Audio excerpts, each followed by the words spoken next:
নমস্কার বন্ধুরা, তোমরা সবাই কেমন আছো? কমলা ব্লকে আরো একটা নতুন পর্বে তোমাদের সবাইকে স্বাগত জানাই। আর বন্ধুরা, আমি সকালবেলা ঘুম থেকে উঠে বাড়ির সব কাজ আমার শেষ হয়ে গেছে। আর আমি কি রাঁধবো বাড়িতে, তাই মাছ নেই। তোমাদের দাদাভাইকে বলেছিলাম এক পাটা পুকুরে জাল ফেলাতে, তো প্রথমে এক পাটা জাল ফেলেছিল, কোনো মাছ পড়েনি। আবার এক পাটা ফেলাবে, দেখা যাক কি মাছ পড়ে। আর বন্ধুরা, অনুমা প্রচুর কান্নাকাটি করছে, সেই জন্য অনুমাকে এখন আমি কোলে নিয়ে একটু ঘোরাচ্ছি। আর তোমরা ভিডিওটি লাস্ট অবধি দেখতে থাকো, আজকের কি মাছ পড়বে আমি তোমাদের সব দেখাবো। আর বন্ধুরা, এখন তোমাদের দাদাভাই জালটা পুকুরে ফিকছে, জালটা টানার পর তারপরে আমি তোমাদের দেখাবো।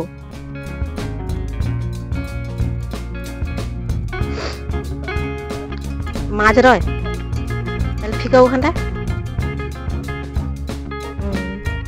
মনু, তুমি ঘুমিয়ে যাও তো, আমি রান্না করবো না, ঘুমিয়ে যাও।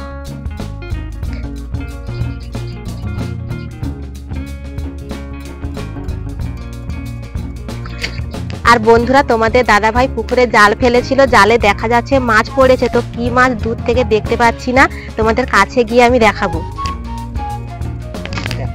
আর দেখো বন্ধুরা, কি মাছ পড়েছে, একটা বড় ফলি মাছ পড়েছে, তার সাথে বাটা মাছ পড়েছে। আর বন্ধুরা, তোমরা জানো আমাদের এই একটা পোনা মাছ পড়ছে, একটা পোনা মাছ, পুঁটি মাছ, অনেক রকমের মাছ পড়ছে। আজকে রান্নাটা ভালো হয়। আর বন্ধুরা, ফলি মাছটা দেখো কত বড় পড়েছে, একটু দেখাও সামনে কত বড়। হ্যাঁ, অনেক বড়, দু সন্ধ্যা হবে। আর বন্ধুরা, এক পাটায় প্রথমে জাল ফেলেছিল, কিছু পড়েনি, আবার একবার জাল ফেলেছিল, এই মাছগুলো পড়েছে। আর মাছ ধরতে হবে না, তোমাদের দাদা ভাই এবারে জালটা মিলে দেবে। আর আমার শরীরটা তেমন একটা ভালো না, সেই জন্য অনুমার জিনিসপত্র এখনো ধোয়া হয়নি। তোমার দাদা ভাই অনুমার জিনিসপত্র সব ধুয়ে দেবে। আর অনুমাকে ঘোরাতে ঘোরাতে অনুমা ঘুমিয়ে পড়েছে, অনুমাকে আমি শুইয়ে দিয়ে এবারে রান্নার জোগাড় করতে যাবো। হ্যাঁ, ধুয়ে দাও, আর তার জিনিসগুলো ধুয়ে দাও।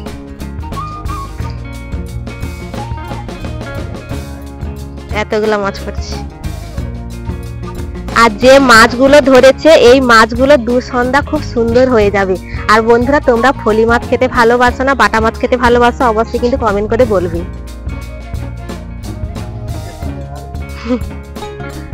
হ্যাঁ, শীতের সময় মাছ ধরা কষ্ট, শীতের সময় মাছ ধরা কষ্ট, কিন্তু পুকুরে জলটা কমটুকু মাছটা পড়ছে।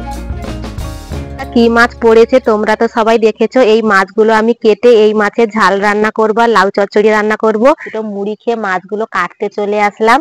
তো দেখো, বাটা মাছটা পুঁটি মাছটা কেটে নিয়েছি, এখন পোনা মাছটা আঁচ ছাড়িয়ে কাটবো। আর পাশে দেখো, আমার পাশে একটা কি মাছ আছে বলো তো, এই মাছটার নাম ফলি মাছ। আর এই বড় ফলি মাছটা আমাদের পুকুরে পড়েছে, দেখো কত বড় দেখতে, আর দেখতেও কত সুন্দর লাগছে। আর বন্ধুরা, তোমাদের পুকুরে এত বড় বড় মাছ আছে কিনা অবশ্যই কমেন্ট করে বলবে।